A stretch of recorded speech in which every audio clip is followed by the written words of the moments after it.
Herzlich willkommen hier zurück auf dem Gear Reference Kanal. Heute die Episode mit der Nummer 100, die 100. Folge. Könnt ihr euch heute angucken, deswegen habe ich gedacht, gibt's mal, was heißt gibt's mal, es sind ja meistens irgendwelche besonderen Stücke, aber heute mal was ganz Spezielles, was auch relativ frisch bei mir eingetroffen ist. Und zwar habe ich heute für euch die Eagle Industries Tech V2 Weste. Die ist datiert 1991. Ich weiß nicht genau, wann Eagle Industries mit der Produktion begonnen hat, weil es eben alte Kataloge kaum noch gibt oder die auch einfach nicht zur Verfügung stehen, wenn es sie noch geben würde. Hier sind halt die Metallteile mit 1991 datiert. Wir haben noch das alte Kunststofflabel drin. Es ist aber durchaus möglich, dass die schon Ende der 80er produziert wurde. Man sieht die Weste seltener auf jeden Fall im Einsatz, aber dafür in gleich 3 größeren Hollywood-Produktionen mit namhaften Schauspielern, beziehungsweise getragen von namhaften Schauspielern und eben auch nochmal in einem Computerspiel, in einem Remake von Resident Evil. Aus diesem Grund habe ich diese Weste für die 100. Folge ausgesucht. Der eine oder andere hat es ja auch schon mal in dem Podcast mitgekriegt, wenn ich und Erik ein bisschen quatschen, dass wir so ein bisschen auf diese Actionfilme der 90er Jahre stehen, mit denen wir halt so groß geworden sind. Wo eben die klassischen, ich sag mal, Superhelden oder unsere Superhelden damals so einen Oldschool-Kram getragen hat und man damals am liebsten schon sowas gerne selbst gehabt hätte. Was macht diese Weste so besonders? Und zwar haben wir, wie man hier schon erkennen kann, an so ein paar Stücken und hier an den Beingurten ein integriertes Abseilgurtsystem mit drin. Geht natürlich halt auch für Aufnahmeverfahren als Spy-Rig etc., um sich halt irgendwo einzuhacken und irgendwo rausgezogen zu werden. Aber das war also in den 80ern mit so einem Extraction-Harness, die zusammen integriert war mit einer Weste, schon zu sehen, zum Beispiel bei der Niemoller-West, die in Südafrika verbreitet war. Oder eben auch dann noch in den Konflikten allgemein im afrikanischen Raum. Dann kennt man so eine Sachen auch noch von diesem Stabo-Rig aus der Vietnamzeit, wo dann die normale Koppel mitgetragen wurde, damals halt noch weniger eine Weste, natürlich auch Westen, aber das war halt noch ein anderer, ich sag mal, eine andere Art von Weste als das hier, ne? Die One-Zero West oder sowas, die SOC-Teams schon hatten, aber eben nicht mit diesem hier vergleichbar. Hier haben wir so ein klassisches Design, was auch so ein bisschen auf Law Enforcement schließen lässt, also eher sowas für Behörden, Polizei. Tatsächlich die einzigen Referenzen, die ich so finden konnte, sind von der Spezialeinheiten der Polizei aus dem Balkanraum. Da habe ich hier ein paar Bilder, die müssten von so einer serbischen Einheit sein. Ich habe mir aber sagen lassen, dass die auf dem gesamten Balkan ein bisschen weiter verbreitet war. Nochmal nice to know, diese Art von Weste wurde danach auch von diesen Ländern bzw. von diesen Einheiten, wer auch immer die hergestellt hat, kopiert und man sieht die dann auch noch auf Bildern von 2011 habe ich gefunden, wo dann quasi eine Neuauflage dieser Weste mit anderen Features im Einsatz noch getragen wird. Gab es dann noch mit Taschen für AK-Magazinen auf beiden Seiten oder mit einem anderen Holster etc. Ist aber auf jeden Fall super spannend, dass solche Westen da noch getragen wurden. Woher diese Weste inspiriert sein könnte, ich könnte mir so ein bisschen vorstellen, es gibt ein schönes Video von einem Delta Force Veteran, der seine umgebaute Piloten-Survival-Weste zeigt. Und zwar war die Weste, die hat er damals bei Operation Urgent Fury, die Invasion in Grenada getragen. Da gibt es auch 2 schöne Fotos, wo man nämlich ein besonderes Feature sieht. Und zwar die Tasche auf dem Rücken und wie die Weste da geschnitten ist. Wir haben oben diese große Mehrzwecktasche und eben an der Seite noch eine Funkgerätetasche. Das können wir auch da auf dem Bild wiedererkennen. Und damals war es halt auch so typisch, dass diese Weste vorne mehrere kleine Mehrzwecktaschen hatten und damals noch Magazintaschen selber genäht wurden, die dann auf die Weste gesetzt wurden oder eben wie die Seals es schon gemacht haben, dass sie MP5-Magazintaschen, die eigentlich für das Bein gedacht waren, mit an die Weste genäht haben. Da habe ich euch ja hier auch gerade ein paar Bilder eingeblendet, wo ihr mal sehen könnt, wie diese Westen damals waren. Natürlich waren die damals noch ohne dieses Abseilsystem mit integriert, aber ich sag mal, so ein paar Sachen, gerade diese Rückentasche, kommt einem da schon so ein bisschen bekannt vor und wäre durchaus eine Möglichkeit der Inspiration. Aufgrund des Abseilsystems muss die Weste natürlich gut sitzen, deswegen ist es hier bei diesen Westen nicht One Size Fits All oder Most, wie auch immer. Hier haben wir halt das Modell in Large, die gibt es aber auch noch in S und zum Beispiel auch in XL.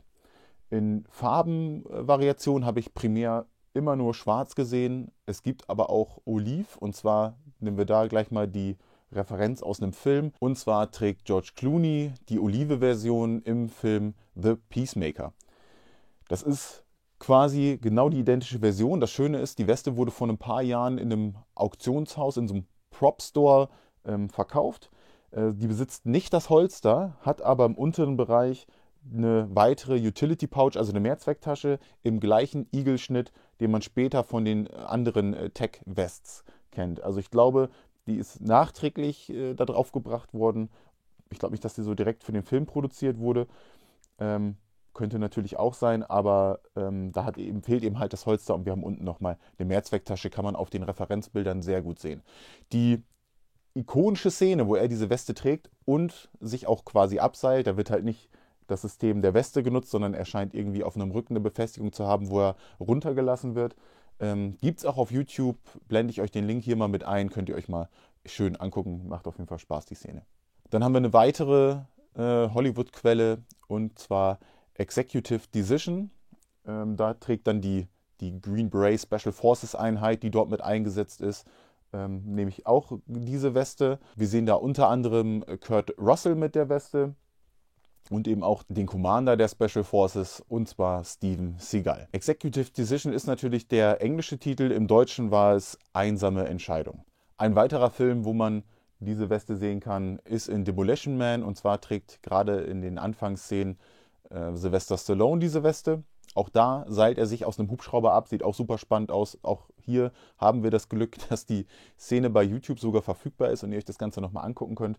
Das ist da seine taktische Weste, wo er mit im Einsatz ist und auch eben eine Pistole zu dieser Weste trägt.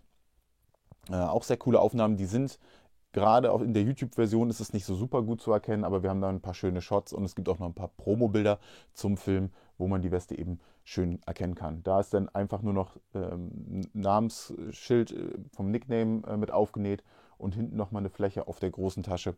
Aber ansonsten ist die dementsprechend genauso, wie ihr sie hier sehen könnt.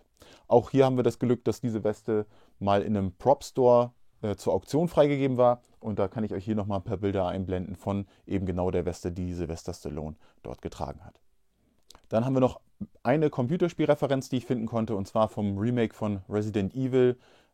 Michael Victor trägt eben genau dort auch diese Weste. Das ist sowieso spannend. Die Macher von Resident Evil müssen ziemlich tief im Nerd-Game der Ausrüstung drin sein, weil man bei den ganzen Charakteren super viel Oldschool-Ausrüstung sehen kann, die zum Teil wirklich 1:1 detailliert übernommen wurde von den Originalwesten, Taschen, was auch immer, die da eben gerade genutzt haben. Aber da passt wirklich von den Details her fast alles. Das ist super krass, was die da gemacht haben. Und das macht ja auch nicht mal einfach so, weil man hätte ja auch jede schwarze Weste nehmen können mit irgendwelchen Taschen, ist ja beim Computerspiel egal, aber da wurde sich tatsächlich die Mühe gemacht, um eben dies genauso zu reproduzieren. Ansonsten findet man die Weste leider nicht weiter im taktischen Bereich. Wird es vielleicht auch noch irgendwelche 90er Jahre Polizeieinheiten geben, die diese Weste getragen haben, aber da konnte ich leider nichts anderes zu finden. Dann schauen wir uns die Weste einmal im Detail an. Ich habe noch mal eine kleine Ergänzung, und zwar gab es nicht nur 3 Größen, sondern es gab diese Weste tatsächlich in S, M, L und XL. Es ist mir da vorhin ein bisschen untergegangen. Und dann fangen wir mal an. Hier unten haben wir ein ganz normales, ja, so ein Nylonholster. Den Grundschnitt kennt man ja. Die sind ja ziemlich lange erhalten geblieben. Hier drüben die Klettsicherung, die wir lösen können. Und dann ist das Ganze mit einem Druckknopf gesichert und kann dann so mit der rechten Hand quasi Cross-Draw gezogen werden.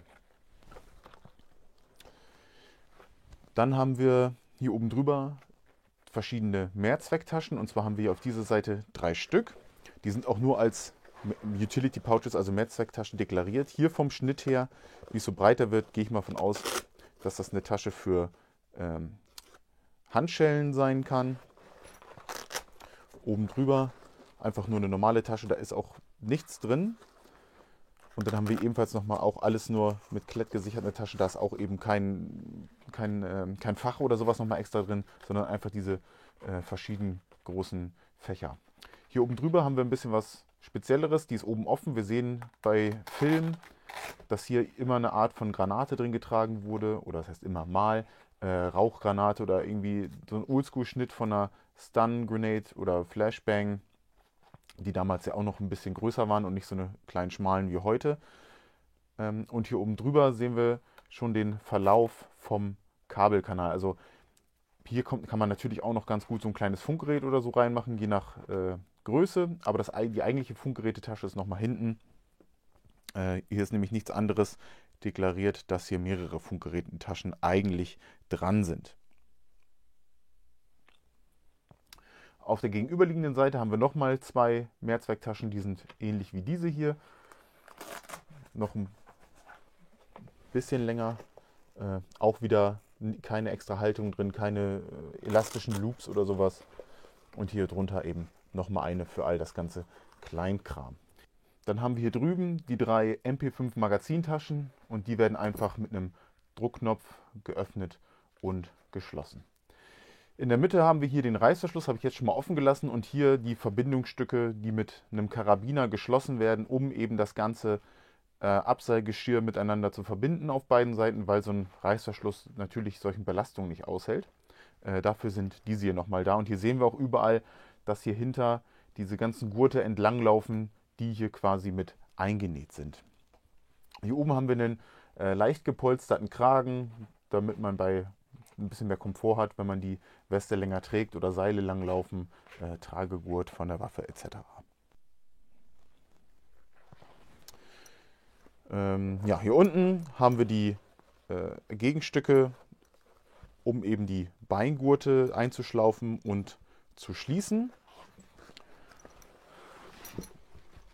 Und im Inneren haben wir hier erstmal ganz schön das alte Plastic Eagle Industries Logo und eben hier ein Kartenfach, Zubehörfach, was man auch immer da reinmachen möchte, ist auf beiden Seiten auch identisch. Und hier sehen wir nochmal ganz schön die Gurte. Kurzer Blick nochmal hier. Nicht, dass ich hier die Kamera mit umreiße, muss immer aufpassen. Bei dieser sehr großen Weste steht das alles hier nicht ganz so super stabil. Dann gucken wir uns erstmal die Seite hier drüben an. Und zwar neben dem Pistolenholster befindet sich auch die Tasche für die Magazine. 2 Stück, auch geöffnet mit Druckknopf. Da ist auch natürlich noch kein Insert oder sowas drin, wie man das heute kennt, wo das Magazin nochmal festgehalten wird, sondern ganz einfach so eine Nylon-Tasche. Hier hinten auf dem Rücken können wir die Breite einstellen, wie wir das Ganze denn haben wollen. Hier sehen wir auch diesen schönen Schnitt, von dem ich gesprochen habe. Und hier ist die eigentliche Funkgerätetasche. Also damals waren die Funkgeräte auch einfach deutlich größer. Ich weiß nicht, ob es da schon diese kleinen, super kleinen Handheld-Geräte gab. Aber das, was man so kennt aus der damaligen Zeit, das sind halt schon die großen Klopper. Hier oben sieht man wieder den Kanal für Kabel, die dann hier so nach vorne laufen, oder das Handsprechgerät etc. Funkgerät hier natürlich, damit man die Ausgänge hat, für die Antenne nur in der Mitte geschlossen. Und dann haben wir oben die große Mehrzwecktasche.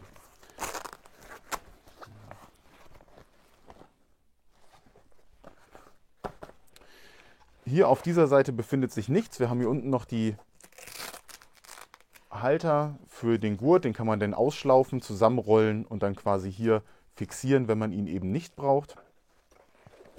Und dann haben wir hier nämlich nur noch auf der anderen Seite nochmal so eine leicht geöffnete Tasche, die dann auch wieder nur durch diesen kleinen Strap hier geschlossen wird, auch mit Klett. Da sehen wir auch schon, dass der Zahn der Zeit und die Nutzung schon Spuren hinterlassen. Und hier könnte ich mir auch gut vorstellen, dass das nochmal irgendwie für eine Tränengasgranate, was auch immer ist, wo man nochmal eben sowas gut verstauen kann und eben mit der rechten Hand gut greifen kann. Genau, hier am Material konnte man dann auch mal die Datierung sehen von 1991. Weil ansonsten wir hier keine anderen Plastikkomponenten haben oder so Verschlüsse, wie man das sonst bei anderen Sachen hat, wo man das Alter nochmal irgendwie nachvollziehen kann. Das geht hier eben dann über die Metallteile. Und genau, das war es auch schon zu dieser Weste im Detail. Wir haben ziemlich viele Mehrzwecktaschen, die paar für Munition und Holster und sowas. Das ist natürlich immer eine coole Sache. Und ja, so konnte man damals also im Actionfilm die Welt retten. Dann bedanke ich mich wieder einmal fürs Zusehen. Seid gerne beim nächsten Mal wieder mit dabei und dann sehen wir uns. Bis bald. Ciao.